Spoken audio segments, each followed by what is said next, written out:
Go. The recording has begun. So if we could keep it clean. We will be sending around a copy of the recording at the end of the session. So if you've missed anything or want to go back over anything, have no fear, you'll be able to get a copy shortly. Today, we'll be looking at a number of elements involved in pulling together a successful development. We'll be looking at methods for purchasing land, contracts, options, promotion agreements. We'll be looking at getting vacant possession and some recent cases involving development of land. And we will also be looking at title indemnity insurance and how that plays such an important role in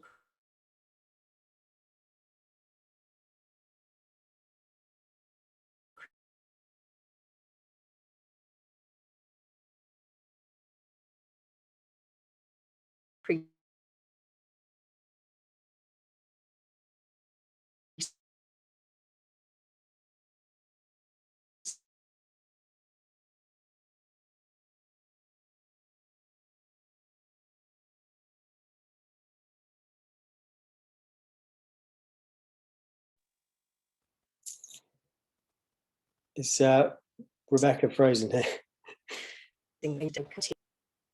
She coming back to us? No, my apologies, the jumped out. We are also joined by Rob Barnes, a partner in our real estate group, who specialises in acquisitions and finance, and Anne-Marie Rajendran, who joins us from our property litigation team, and she brings with her a wealth of expertise in advising on compiling sites and dealing with protected tenancies and obtaining vacant possession. We will also be hearing from Matt Smith, one of our senior associates in the property litigation team, who will be giving us a case law update on some of the most recent cases that will be particularly relevant to development of land. We would welcome questions from everybody in the audience. If you'd like to put them into the chat function, we will go through questions at the end, I think, and then we will pick them out because some might be more relevant to sort of different panelists in combination. And if you would like to send any questions direct to any of our panelists, do feel free. We will circulate contact details after the end of the webinar. So without further ado, I shall hand you over even to Rob Barnes from our real estate team, who is going to speak about contracts for land. Over to you, Rob. Great, thanks, Rebecca. I think you need to put the slides back up. I think we lost them. My apologies. Did we lose the share? My apologies. Yeah. But yeah, thanks very much. So just as a little very sort of high level intro before I hand over to the rest of the panelists to talk about the more sort of detailed and complex side of things, we thought it would just be quite useful just to have a 5-minute run through of different options around agreements for development of land. So I think it's fair to say that anyone who's been involved with either acquiring sites for development or selling sites to developers will know that it's not one of those things that you can nip down to WH Smith for and buy something off the shelf. It's certainly an area where good advice, not only from lawyers but also from land agents as well, is absolutely imperative to make sure you don't get your hands burned. And sort of central to this, I think, is that a lot of pre-work is needed, both in terms of time and money, in terms of site appraisals, planning appraisals, piecing sites together, etc. And only naturally, developers in particular want to make sure that they've got land under their control and some comfort that if at the end of doing all that due diligence work, they feel that the scheme is viable, that they are able to actually carry it forward and they're not left exposed. So whilst there's multiple different ways of dealing with this, today we just picked out 3 of the key ones, being option agreements, conditional contracts, and promotion agreements. So just looking very, very generally at what these are and what the subtle differences are. Option agreements are essentially giving a developer a right to purchase land for a defined option period. Usually involves paying the landowner a premium to compensate them for tying their land up. But essentially, it allows a developer to, at any time during the option period, serve notice and then acquire the land. I say that that's what we would call a call option. There are also put options which flip it round, but they don't tend to be particularly relevant to development, so we're not going to talk about those today. Conditional contracts are different in that there's a pre-agreement that the sale will actually take place, subject to the satisfaction of conditions, and they tend to have far less flexibility and freedom on the developer as to what they do and how they do it. If the conditions are satisfied, they have to purchase the land. And finally, promotion agreements. These tend to be suited for medium and longer term type strategies, putting bits of land together, etc. And I think the key difference here to the other two is that it's a much more collaborative approach. Both landowner and developer are on the same side, working towards the same goal.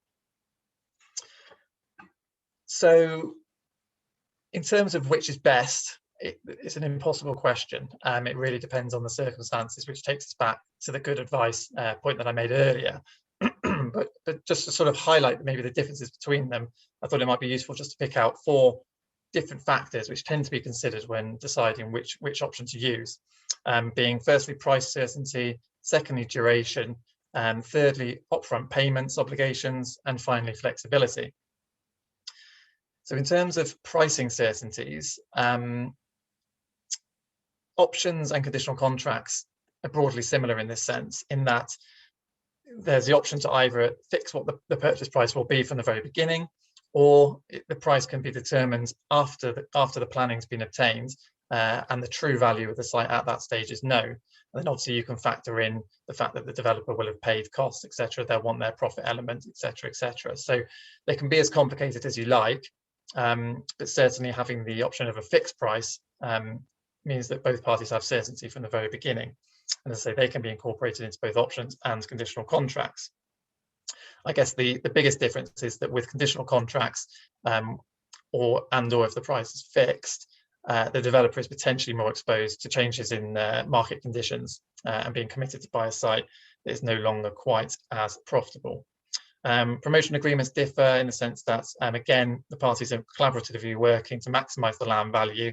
They'll often, well, they inevitably include minimum levels, so landowners have that comfort, but there's much less friction around what the pricing will be with promotion agreements. So moving on to the duration and the length and timescales of the documents. Option agreements, as I mentioned, you tend to have a predefined option period of a certain number of years. Often that can be extended, usually in return for a payment of an additional premium to the landowner. Obviously, a developer will want that to be as long as possible. Landowner will want it to be as short as possible. Conditional contracts, similarly, you have target dates and ultimately long stop dates, but the hope and expectation is usually that the matter will be concluded much sooner than that. And so timings tend to be dictated by how long it takes to get planning, how long it takes to potentially get funding, how long it takes to check out the ground conditions, etc. So again, less control for a developer, but a landowner has more comfort that a developer isn't going to sit idle and they're going to move things forward as quickly as possible. And then promotion agreements, again, they tend to be for longer terms. And I think probably the key practical point there is if it is, as long as 10, 15 years, 20 years plus, it's thinking ahead. And, we've certainly come across in practice family disputes, etc., where sort of successors inherit land subject to these promotion agreements and don't quite see the sense in them. So it's, again, it involves more forward thinking. So the third limb is around initial payment obligations. With option agreements, you would normally have an initial premium payment, again, to compensate the landowner for tying up their land.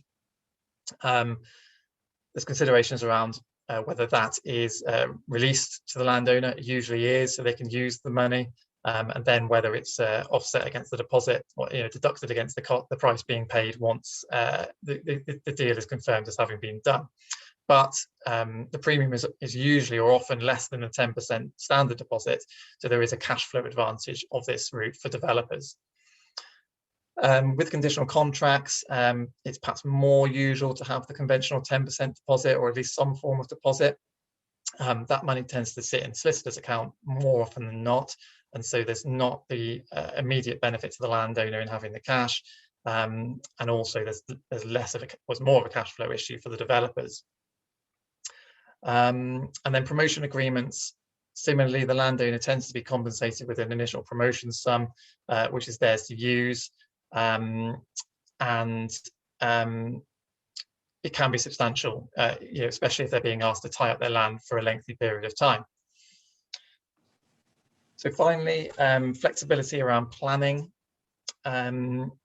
With the beauty of the option agreement for a developer is that they tend not to have any specific obligations to actually go out and get the planning. There might be reasonable endeavours obligations in there, but broadly they have much greater flexibility. Also, more and more we're seeing specific provisions being built in to automatically allow them to extend option periods loosely around sort of market failures or economic issues which arise and weren't foreseen at the outset, and mean that they're not exposed to suddenly having to make a decision at the end of the option period whether to cut their losses and lose all the money they've spent on the site appraisal and the planning, or sort of push the button and take on a site that's perhaps not as viable as they originally thought. Conditional contracts, again, less flexibility for developers. There will be much more rigid obligations around the planning process. There'll be contractual commitments to use reasonable endeavours, to submit the application as soon as possible, potentially to appeal, etc., etc. So it's not the kind of case where they can just decide halfway through that they don't like the scheme anymore. And then promotion agreements, because there's a shared goal and a common approach, normally both parties are very happy to have the flexibility and sort of decide on the strategy and let the strategy evolve over time to reflect market conditions. So in conclusion, I think really it's just to say that there's many different factors that cut across working for and against both parties when deciding which is the best approach. But probably the ones that have just been touched on today are the ones that we see in practice, sort of determining what parties agree. And I suppose the biggest thing that we've seen in the last year or so is a change of thought process, and parties really looking further ahead now and looking to protect themselves against sudden changes in market conditions, sudden changes in government policy, and sudden changes in the economy, which again brings me back to the very beginning point, where solid professional advice, legal and surveyor advice is absolutely imperative for anyone buying or selling development land. That's it for me. Thank you.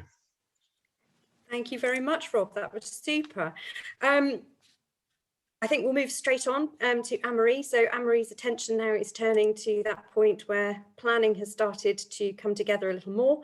I think parties are looking at obtaining vacant possession of.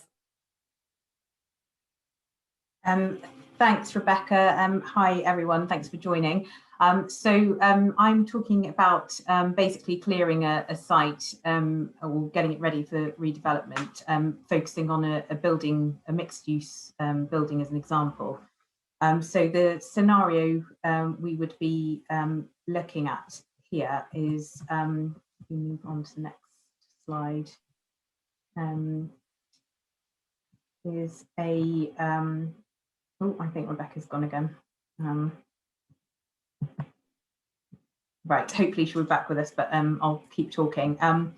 So the scenario we would be looking at here is a proposed acquisition of a mixed use site, and it's occupied at the moment with third party interest. So in addition to finance planning, any restrictive covenants on the title that may stop you from doing what you need to do, you'd also need to look at a strategy for recovering vacant possession.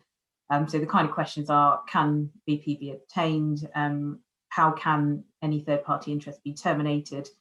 How long will this take? Timing is important. And what do you need from the seller? Because timing wise, you might start to take steps pre-acquisition.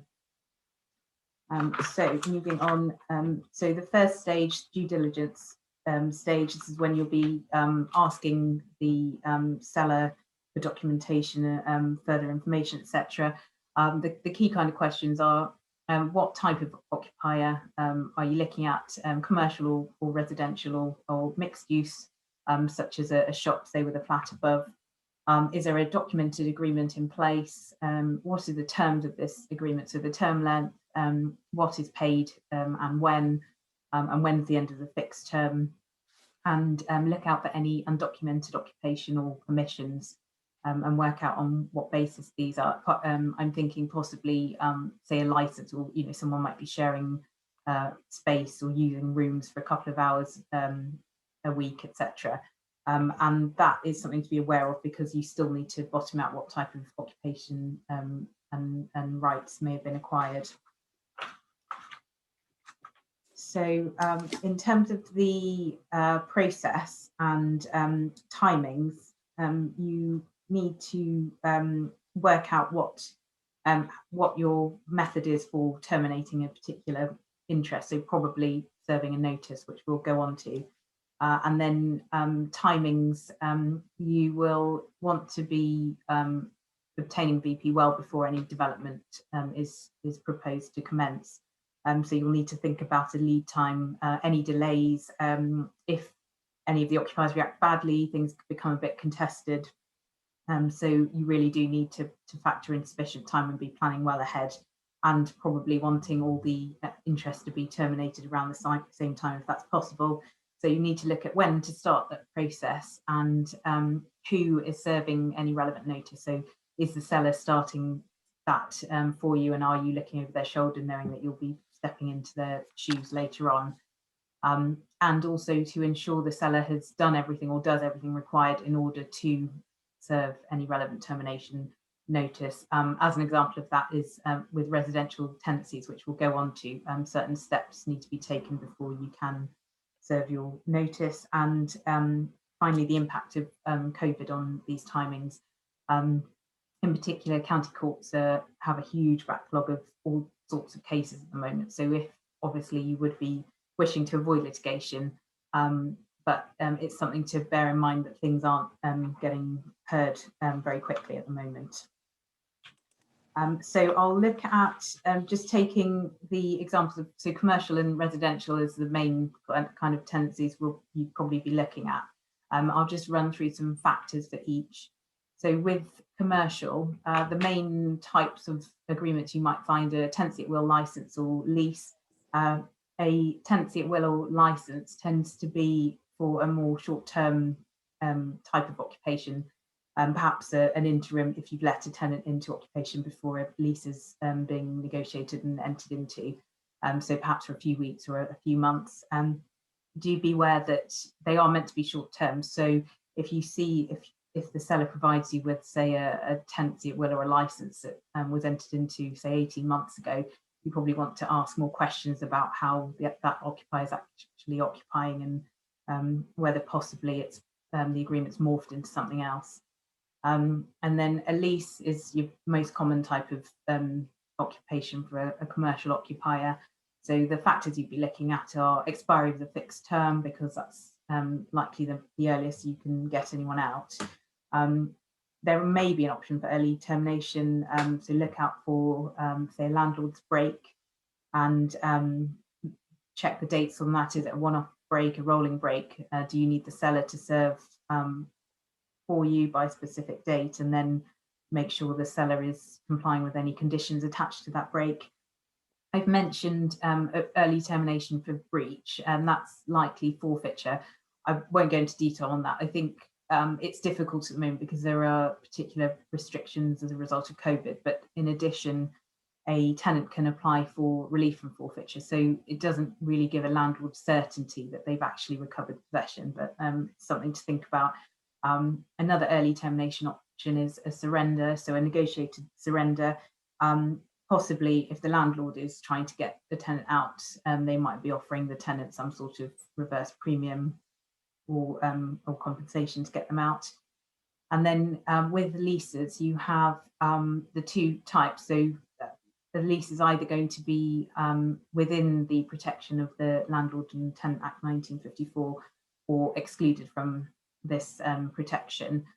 So I will go on to those two types, and just final point of being aware of unwritten agreements and any unauthorized subtenants. So that's just as a point, is you could have an excluded lease, but it is possible for an unauthorized subtenant to acquire security of tenure. So again, if you need to know who's in occupation and make sure any sub tenancies, etc., are documented, or be asking more questions.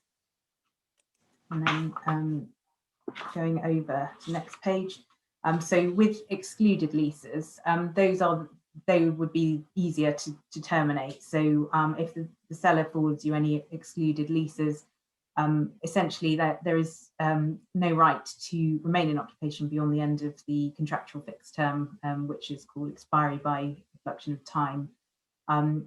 You'll know from looking at the lease whether it's excluded, because there will be a provision that states that it's been excluded, with the dates inserted for the statutory declaration sworn by the tenant. So if your solicitor is advising you, they'll be checking for that, and just make sure that it's been correctly carried out and you've got the documents to back that up. And in terms of practical steps, is diarising the expiry of the fixed term and making sure the tenant hands back, and making sure rent's not put in place so the landlord doesn't continue to accept rent. And that's to avoid any unintended further type of tenancy arising. And I mentioned continued occupation there. Sometimes you might not need possession back immediately, so a landlord might be happy for the tenant to stay in for a bit longer, but just be careful that nothing, no new lease inadvertently arises. So document anything, or keep clear that it's on an informal basis. If you have a lease which is within the provisions of the 1954 Act, i.e. it does have security of tenure, you can only terminate, or so essentially the lease continues beyond the end of the fixed term. The tenant's entitled to hold over an occupation, and essentially nothing happens until either party instigates the lease renewal procedure. The basic position is that the tenant is entitled to a new lease, so they can request one, or the landlord can offer one. But if you wanted to refuse a new lease, the landlord would need to be able to rely on one of the statutory grounds which are set out, and I've put them on the slide. They are because you're essentially taking away the security of tenure of the tenant. There's a fairly high threshold for meeting any of these grounds, and they are split into fault and non-fault grounds. So a fault ground, for example, paying rent late persistently, a non-fault ground, and probably the most relevant here is ground F as an example of that, and I'll talk about that more. Some of the non-fault grounds carry with them the requirement to pay compensation, because you're essentially kicking a tenant out of the property, so they are entitled to be compensated for that. And the process can be quite creative in that a landlord can rely on multiple grounds and then possibly withdraw them later on. But you may have a landlord who thinks, right, I want to redevelop, possibly I have another premises that this tenant can go into, so I'll put in that I have alternative accommodation that's like for like, and then he may later on realise he can't offer that, so he can remove the grounds later on. So going over to the next slide, I've just set out the redevelopment ground in full. So that is, so on termination of the current tenancy, the landlord intends to demolish or reconstruct the premises comprising the holding or a substantial part, or carry out substantial works of construction, and could not possibly do so with the tenant remaining in possession. the landlord will need evidence to support this intention and be prepared to provide that to the tenant. If a tenant's not happy about the lease being terminated, they'll likely request documentation. So the evidence they would possibly be looking for are things like planning permission, finance, any board minutes showing decisions made in relation to the property. And in terms of timing, the landlord's intention must be proven to exist at the date of a final court hearing. So that could be several months on if the matter becomes contested. But it could, so I guess timing wise, if you serve the notice, you need to have the intention, but you don't need to have everything in order possibly then, or you could be in the process of still obtaining planning, etc. But so the key date is the final court hearing date if it becomes contested. And then with so residential leases, if you are looking at terminating these, I've mentioned long leases. They normally a premium's been paid, and they could be, say, 999-year leases, possibly not so relevant in this type of scenario. But there are options for trying to negotiate a tenant to exit that type of lease. And then the other types of tenancies, residential tenancies, the most common is an assured short hold tenancy, which is at the end of that list. So that's any resident or most residential tenancies that have commenced after 28th of Feb 97. Before that, I've set out the details of so regulated or rent act tenancies and assured tenancies. They are less common, and but if they were created between those dates, they can arise. And the issue with those are that they have security of tenure and possibly succession rights. So similar to the 54 Act rights, you would need a statutory ground to get a tenant out. But you don't see as many of them these days. And common law tenancies, they are, that is normally where they don't fit, the occupation doesn't fit the mould of an AST, so the rent level could be too high, or it might be, say, a company let agreement. So if a company is a tenant, it's a common law tenancy rather than an AST.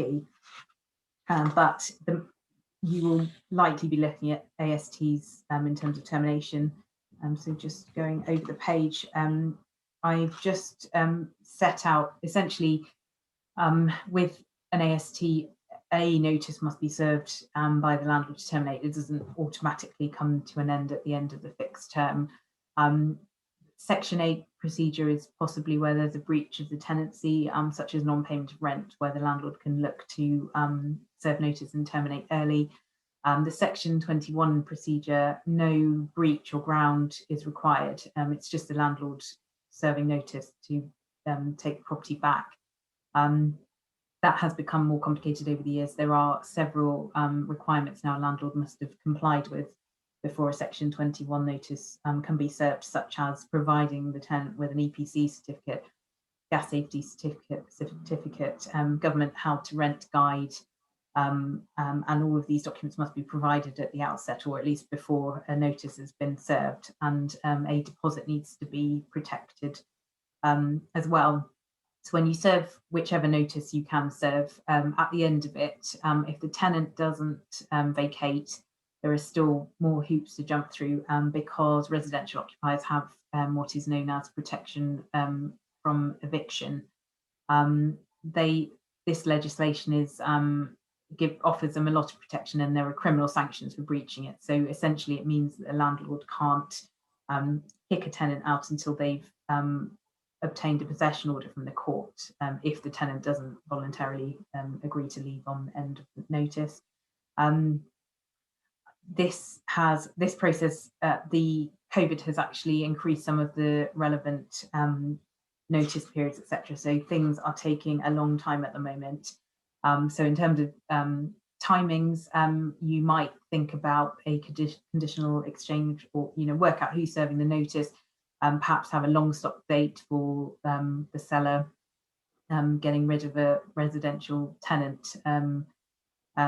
So I guess the message there is it will take a long time to get the tenant out, in particular at the moment during COVID. And I just mentioned at the end, there are proposed government reforms which essentially will give tenants a little bit more protection. So perhaps, I mean, they were due to be considered pre-COVID, so possibly not for a while, but something to bear in mind as things could get even more complicated. And then finally, just a couple of tips and things to consider, just some summary slide. So early and detailed DD, review occupation immediately to flag any potential issues. The detail and the documentation is key, really. So you need to know exactly who's in occupation. You need all the documentation I mentioned in relation to, say, Section 21 notices, raise inquiries, inspect, physical occupation, check who's actually in there, who's paying rent. If there are any discrepancies, ask more questions. You just don't want to end up with an undocumented tenant and not know how to get rid of them. Timescales, I've mentioned that COVID's making everything take longer, and consider carefully and be realistic. I think everything will take longer than you think it will. Timing of termination, do you need the seller to start this process? And possibly if you might have a couple of difficult tenants to get rid of, maybe you want to maximise a rental for the rest of the building while you're trying to get rid of these tenants. So I guess it's that's another timing issue. And finally, negotiating. So given the statutory processes, protection from eviction, all the delays I've mentioned, negotiating a surrender is probably a very attractive option, which gives you speed and certainty. So it's always something to consider. And that's it from me.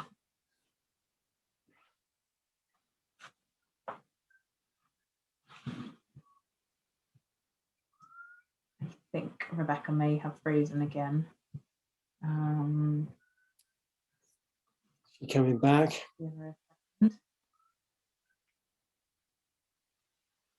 Moving over to Matt next. Shall I? I'll just I'll go for it. Shall I? Rebecca, no doubt, will come back to us. So right, we've got a case law update for you. Lots to get through. I'm going to try and get through 3 cases, but might have to settle for 2. Let's see how we go timing wise. So first up, we've got a restrictive covenant case, Alexander Devine Children's Cancer Trust versus Housing Solutions Limited. Hopefully Rebecca will, there we go. Next slide, Rebecca. There we go. Brilliant, thank you. So yeah, restrictive covenant case. We are seeing quite a few restrictive covenant cases at the moment. Developers looking to circumvent these restrictive covenants. In this case, unfortunately, the developer Millgate wasn't able to do so, but it all depends on the circumstances. So in this case, we had a restrictive covenant which prevented use of the land other than a car park. Millgate, the developer, went ahead and built 13 affordable houses on the land. There was alternative land. They could have used some other land which was unburdened, but they decided to choose this land. And there were objections before they built. They went ahead anyway. And it was only after they built that they made their application to the upper tribunal. So the application is made under section 84(1) AA of the Law of Property Act 25. And that gives the tribunal discretion to extinguish or modify the covenant where it impedes some reasonable use of the land. And there's a second part to the test. So that covenant either cannot secure any practical benefits of substantial value or advantage, or alternatively, it's contrary to the public interest. And there's a test there, Reed Collins. The covenant, the public interest is going to be so important and immediate to justify the serious interference with the private rights and sanctity of contract.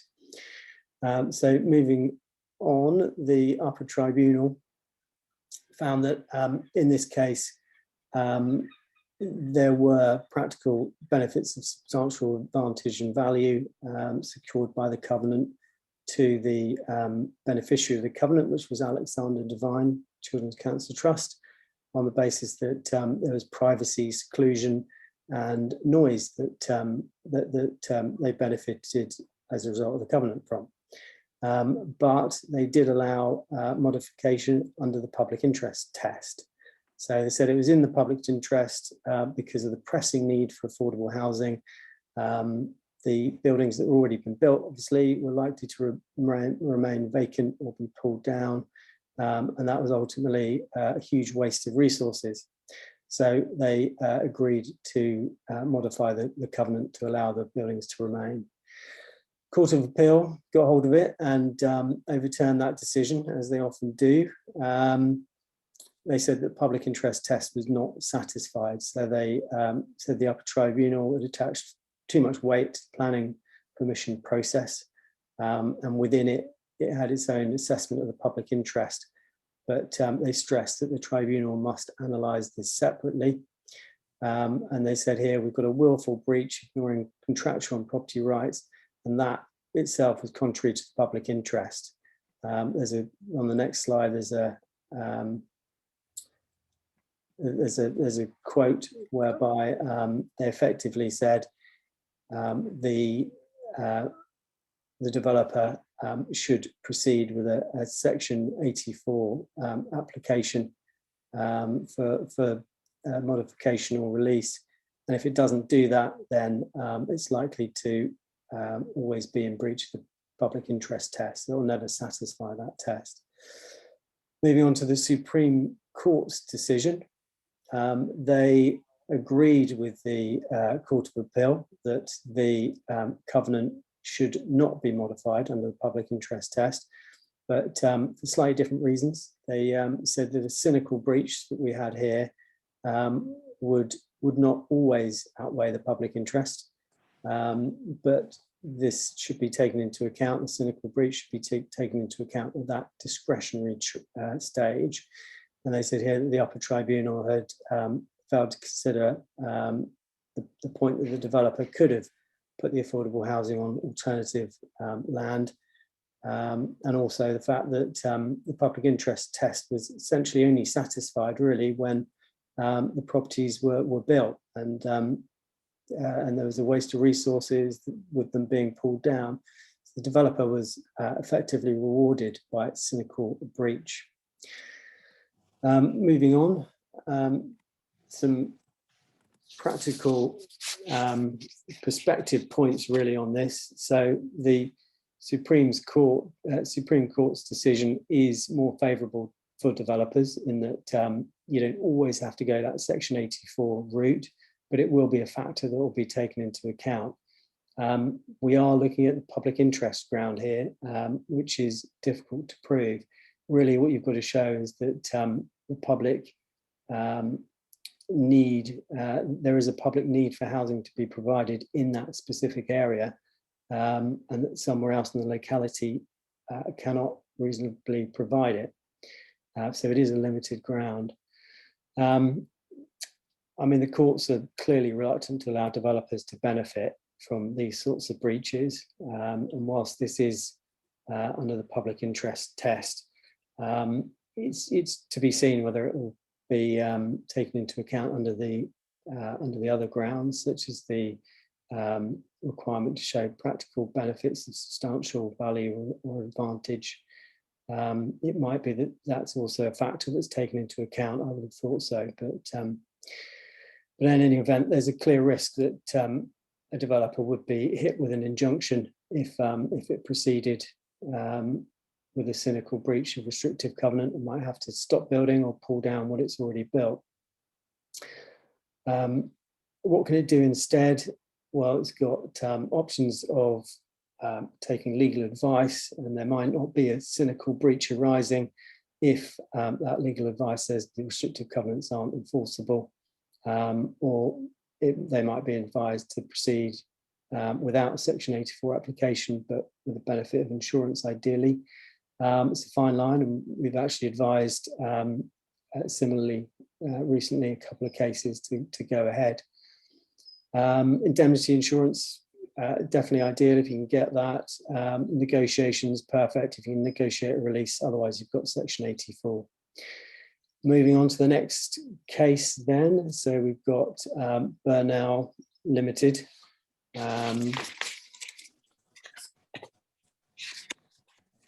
Oh, my goodness, my apologies.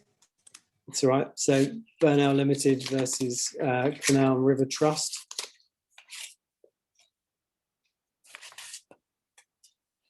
Right, so we've got the developer here, Burnell, is looking to demolish one existing dwelling, Ivy House, and build 9 new dwellings. The site comprised 2 parcels of land, so Ivy House was on one parcel, and then the dwellings would be spread over that and another parcel. They needed drainage rights, so surface water and foul water. And there was a drainage pipe running through the development site. So that started off in an uphill catchment and then went through the development site and ended up in the Canal and River Trust land in a feeder canal. So the developer Burnell claimed the benefit of pre-existing drainage rights, 2 grounds. One of them was that the pipe was a natural watercourse and therefore it acquired riparian rights. Alternatively, they acquired a drainage easement by prescription. The Canals Trust's case was that there was no natural flow of water here, so there was no riparian rights, and water was generally sort of percolating through the soil because the catchment area was porous. So we've got a plan of the site, which I'll quickly talk you through if we can bring that up.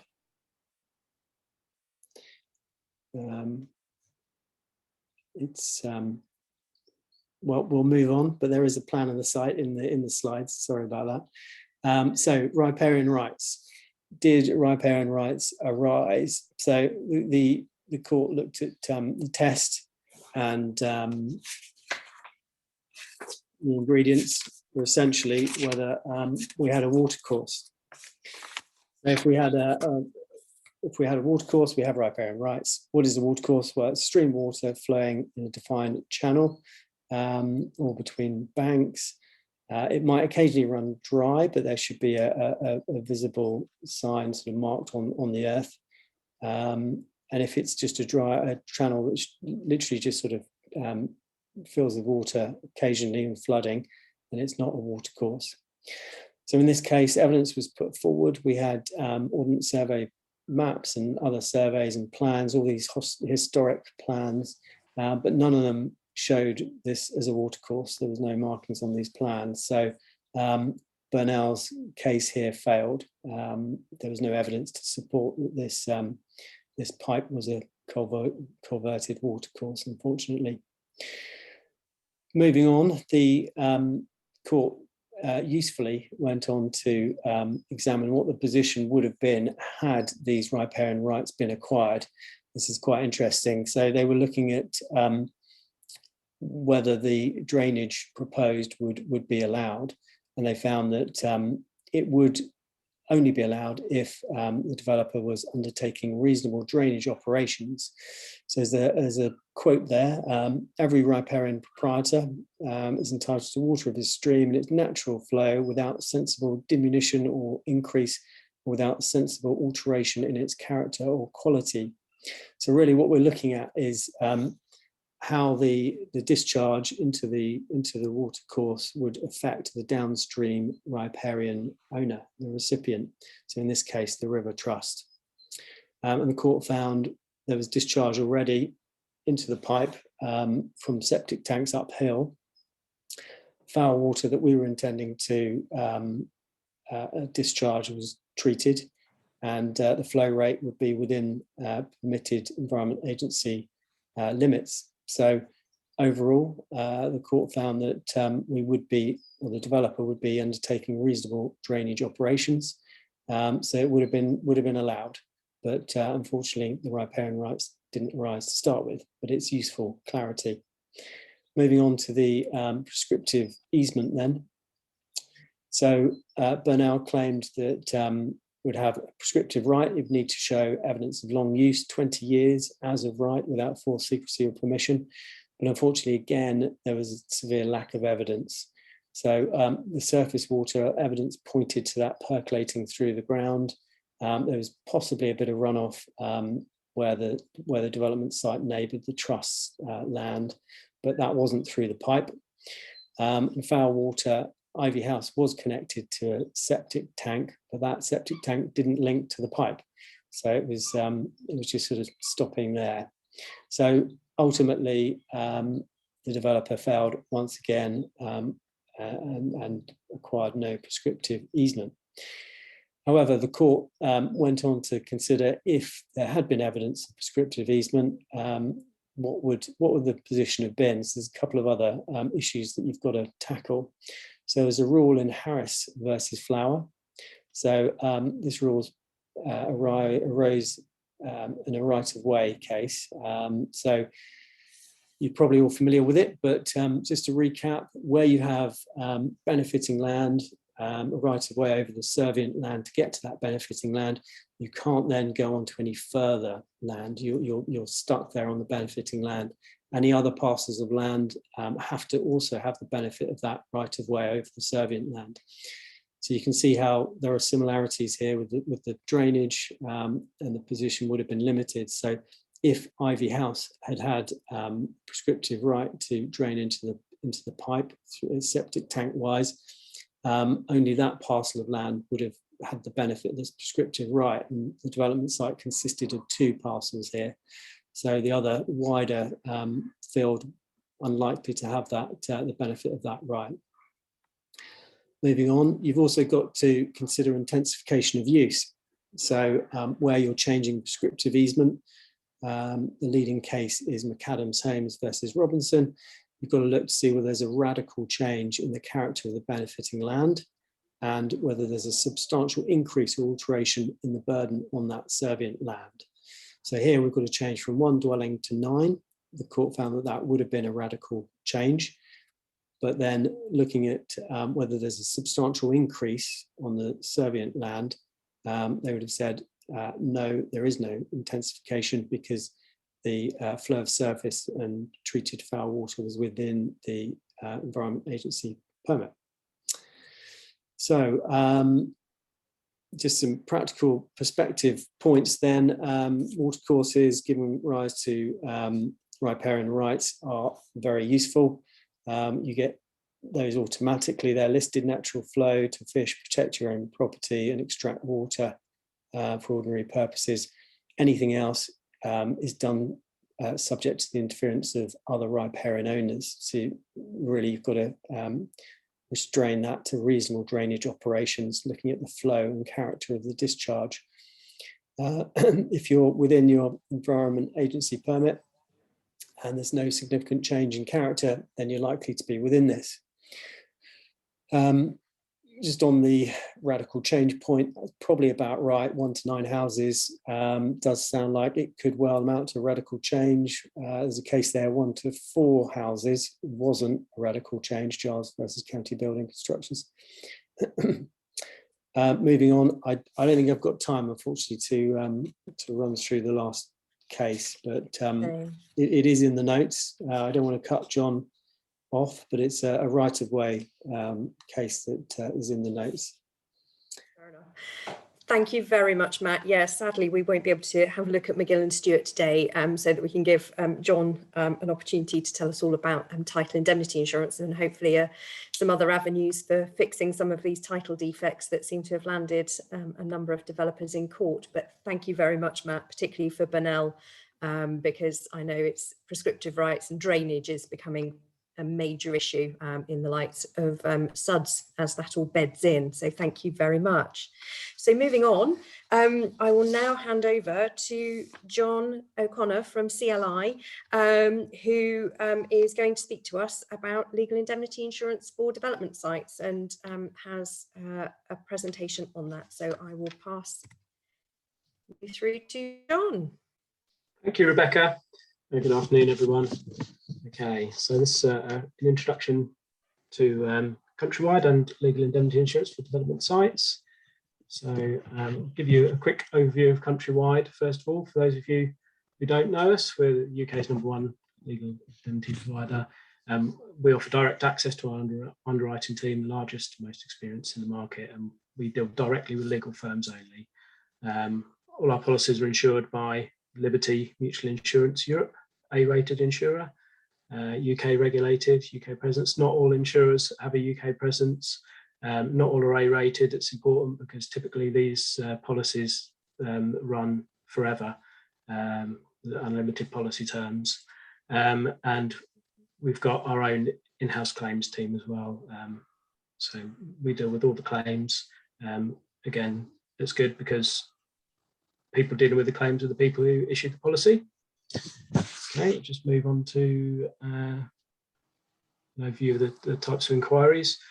So we dealt with around 22,000 commercial property inquiries last year, over 13,000 for development sites or where there was another change of use at the property, excuse me.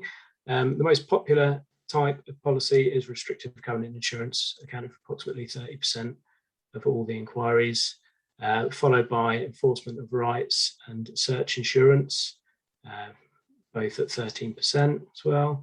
So there are top 3 types of policies for development sites. Becoming increasingly popular though, rights to light insurance, judicial review insurance, and mining rights insurance. So type of information that we need, obviously, every inquiry is different, every site's different risks. It depends on the nature of the inquiry, but of course we'll need to know what type of policy you need and the property address, the current use of the property, the proposed use of the property, copies of the title registers of relevant deeds and documents may contain the restrictive covenants or the rights and easements that need to be insured against. Sometimes we might need to look at neighbouring titles. If we're looking at access insurance or services insurance, we might need to look at the title registers and deeds on the access and services land. The policy limit, obviously a key point, is usually based on the developed value of the site. Not always, though, it depends. It may be based on an estimated maximum loss for a particular part of the site that is affected by the risk. It may be that not all the site is affected by the risk that we're being asked to cover, or the limit may include some additional cover for specific losses, such as delay costs or contract penalties. Has planning permission been obtained for the site? This is a key point for us as well. Do you need cover before planning permission has been granted or not? It's normally a huge comfort for us if planning permission has been granted already and there have been no relevant objections received at the planning stage. And if planning permission has been granted, we'll need details of that so we can look at the details online. We may look at the plans, look at the objections, the planning report, and so on. For other types of risks, such as mining rights, for example, we might ask for mining searches and things like that. Again, it depends. Right, so our approach to underwriting is that we'll always want to try and find a way to provide a quote. Declining is really the last resort. So quite often, if there are specific concerns where it seems obvious you might get a claim for one reason or another, we can often mitigate that by way of exclusions or maybe even put in an excess on the policy. And we carry out a lot of our own research as underwriters, using resources available to us online, such as Google Maps, the Land Registry map search website is very useful. Planning authority websites, things like that. So we're quick to adapt our cover in response to the feedback that we get from our solicitor customers, or if there are changing needs in the market. Examples of that include rights to light policies, including agreed conduct, where the insured will be able to negotiate with beneficiaries directly under the terms of the policy, and minor rights inquiries where there's a good chance for trespass claim, where the owner of the mines and minerals will claim that the development that's going to interfere or trespass on their mines and minerals.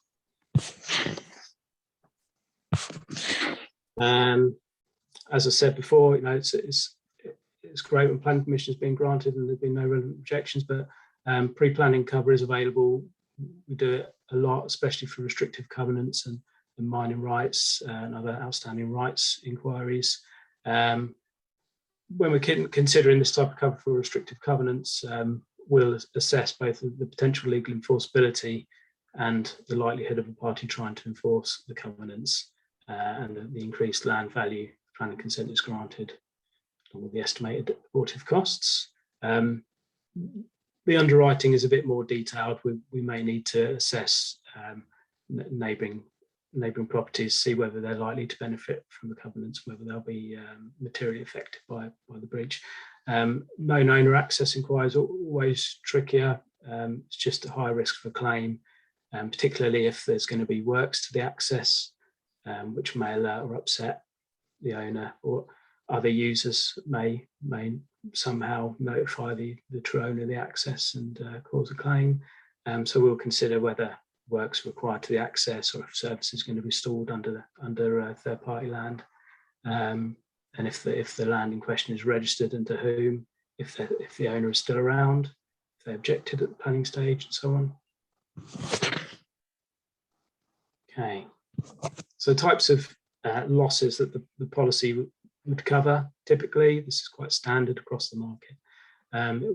It would cover the legal costs in defending a claim, damages, compensation and costs awarded against the insured, costs in complying with an injunction, and reduction in market value following a claim, and abortive costs relating to construction work. We can consider additional losses as well. So sometimes get asked to include cover some indirect losses. Wouldn't normally be covered, but we can add them. Contract penalties, for example. So if there's an injunction which prevents development from going ahead, then the developer may incur significant financial penalties or additional expenses when cancelling these contracts.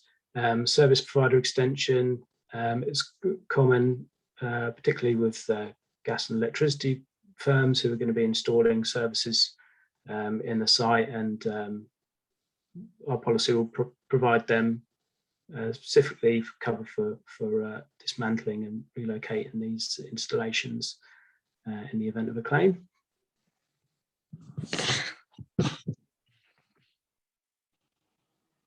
Okay, and claims. The most common claim we get on residential properties is for lack of planning permission under building regulations consent, freehold restrictive covenants, and lack of legal easement for access or services. Traditionally, in terms of commercial claims, it's restrictive covenants or access policies we get the most claims on. But in recent years, the number of judicial review, rights of light, and mining rights claims have noticeably increased. We still receive and pay claims for policies that we issued in the 1990s and early 2000s. So it just goes to show the importance of using an established A-rated insurer. And we're finding that claimants are increasingly persistent, even though they may have a weak legal position. The largest claim we've had on the development site reached almost £2 million. That was made up of £1.5 million loss in market value as the development couldn't take place. There were £400,000 in legal costs as well. Quite a significant claim there. So handling claims. In handling a claim affecting the development, we'll quickly assess if the claimant can legally enforce their claim against our insured, the strength of any legal defence and arguments which can be made to help mitigate the claim, the claimant's intentions and motives. Are they purely financial? Are they threatening an interim injunction which will stop work and incur significant costs, or showing an intention to go to court or the Lands Tribunal? In cases where we feel we can defend the claim, we will assist the insured in responding with the relevant legal arguments, and sometimes we'll appoint a litigation lawyer from our panel as well. On more protracted complex claims, the outcome ultimately depends on the claimant's real intentions, whether they want to prevent the works or negotiate a deal. Both scenarios can result in significant losses, however, and these will be picked up under the policy. I've got a claim example here. It's relating to a restrictive covenant policy.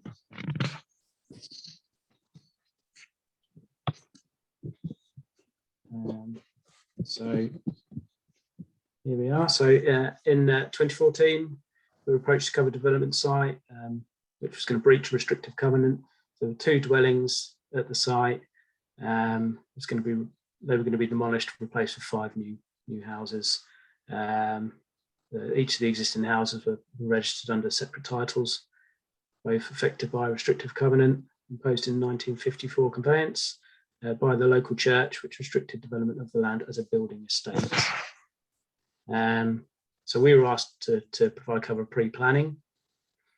So developers wanted to commit to the purchase without getting planning permission first. There were, however, 2 previous planning applications which had been submitted. One was withdrawn, one was refused. On the land to the rear of the site, deed of release was granted in 1968 by the church to allow a similar form of development to take place.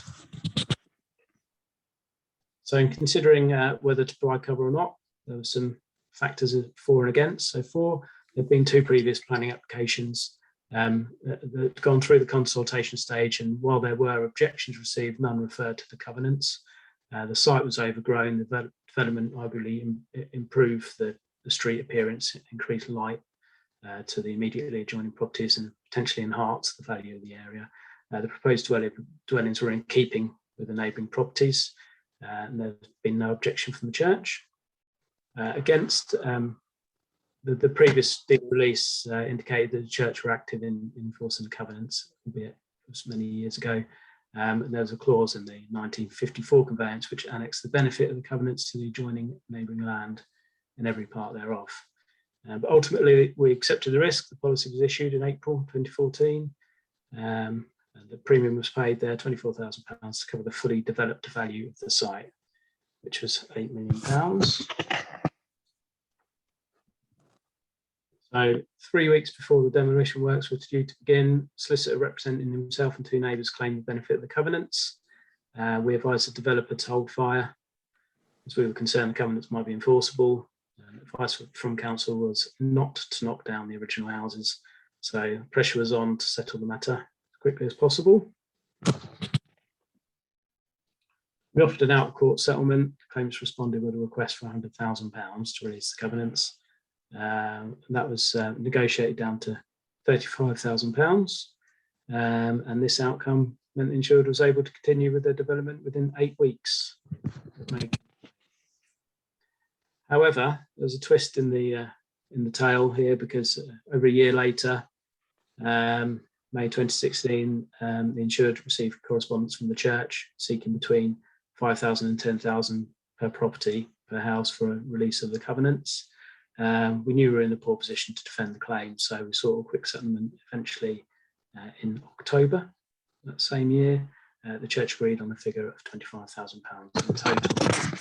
So, in summary, that claim, 2 separate claims over a period of 18 months, a total of over £72,000 was paid out on the policy, and that policy remains in force to protect against future claims from any other residual beneficiaries. Okay, so thanks for listening, and I hope you have found that useful.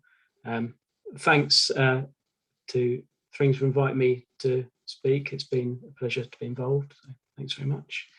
So if anyone has any questions, you can get them over to us, and we can get back to you as soon as possible. Fantastic.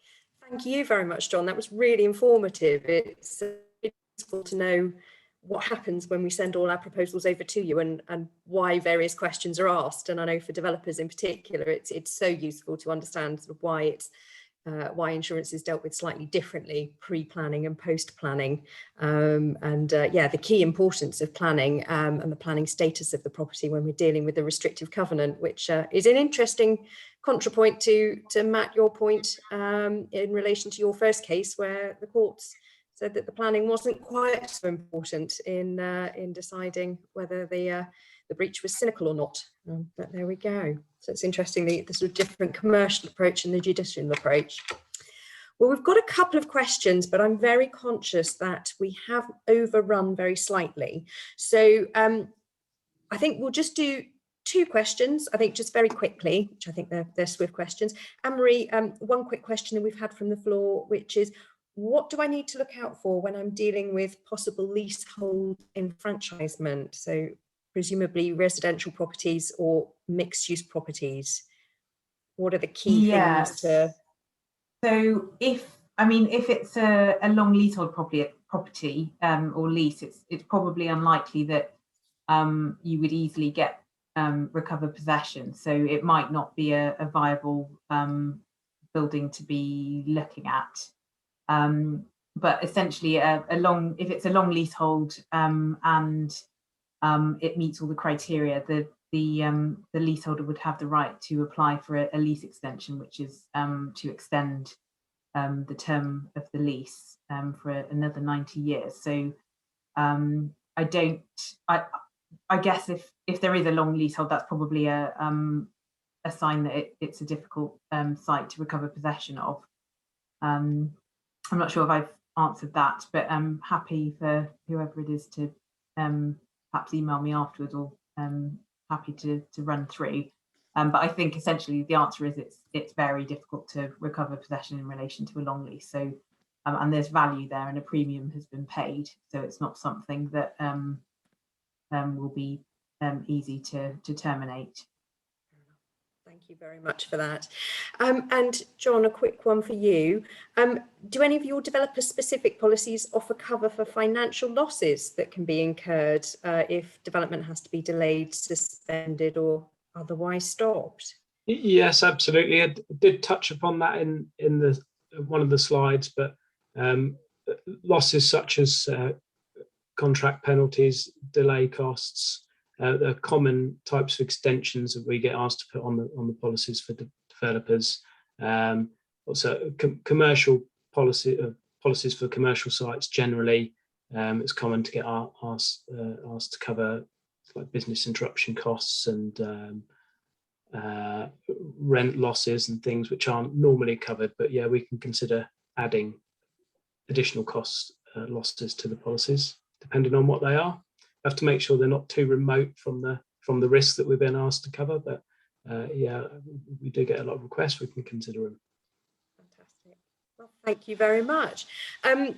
Thank you very much to all of our panelists. I know how much work and preparation goes in. The talks are fairly short, but there are hours and hours of preparation that go into these. So thank you very much. They were all really informative, extremely helpful. The questions that we've had, we will circulate responses to around and about sort of in the next couple of days, and obviously we will circulate a recording as well of today's session. So I think that leaves me only to say thank you very much to everyone in the audience for attending and to listening. Apologies for any glitches in the connections. Hopefully they weren't too long lasting or too disruptive. And we look forward to you joining us on our next webinar, or possibly even an in-person hybrid seminar. You never know, in a few months' time. So thank you very much all, and thank you very much for coming. Take care, everyone. Thanks. Bye-bye.